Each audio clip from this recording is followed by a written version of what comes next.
Hi everyone, welcome back to my channel Vidya Kumar. ನೀವಿಲ್ಲಿ ನೋಡ್ತಾ ಇದ್ದೀರಾ ಉಳಿದ ಅನ್ನದಿಂದ ಮಾಡಿರೋ ಸಂಡಿಗೆ. ಅದು ಯಾವ ಥರ ಮಾಡಬೇಕು ಅಂತ ನಾನು ತಿಳಿಸ್ಕೊಡ್ತೀನಿ.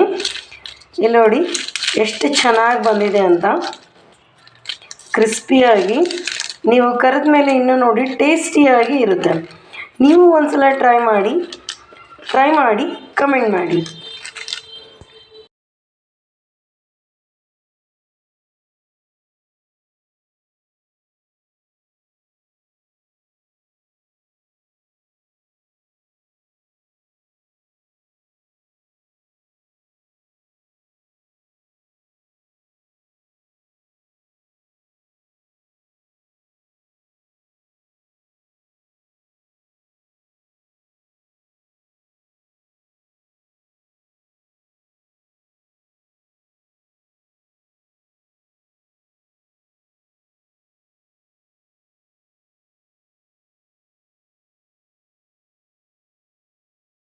ನೋಡಿದರೆ ಎಷ್ಟು ಚೆನ್ನಾಗಿ ಹಪ್ಪಳ ಬಂದಿದೆ ಅಂತ.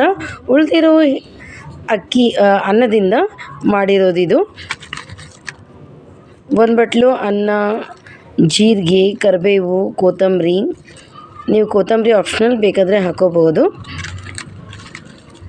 ಮೆಣಸಿನ್ಕಾಯಿ, ಉಪ್ಪು, ಬೆಳ್ಳುಳ್ಳಿ ಹಾಕಿ ರುಬ್ಬಿ, ನಿಮ್ಮ ಹದ ಎಷ್ಟು ಇನ್ನೂ ಸ್ವಲ್ಪ ನೀರು ಬೇಕಂದರೆ ನೀರು ಹಾಕಿ ರುಬ್ಕೊಂಡು ಇದು ಹಾಕಬೇಕು. ಎಷ್ಟು ಚೆನ್ನಾಗಿ ಬಂದಿದೆ ನೋಡಿ.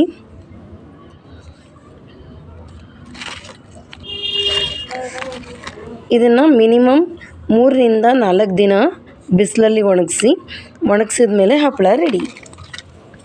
Thank you for watching. Thank you. ನೀವು ಟ್ರೈ ಮಾಡಿ.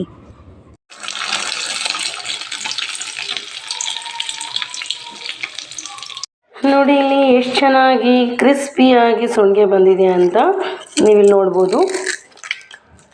ಸ್ವಲ್ಪ ಕೂಡ ಎಣ್ಣೆ ಹಿಡ್ದಿಲ್ಲ. ಆ ಥರ ಕ್ರಿಸ್ಪಿಯಾಗಿ ಉಳಿದಿರೋ ಅನ್ನದಿಂದ ನೀವು ಕ್ರಿಸ್ಪಿಯಾಗಿ ಸಂಡಿಗೆನ ಮಾಡ್ಬೋದು. ನೀವು ಟ್ರೈ ಮಾಡಿ ಹೇಗಿದೆ ಅಂತ ಹೇಳಿ ಕಮೆಂಟ್ ಮಾಡಿ.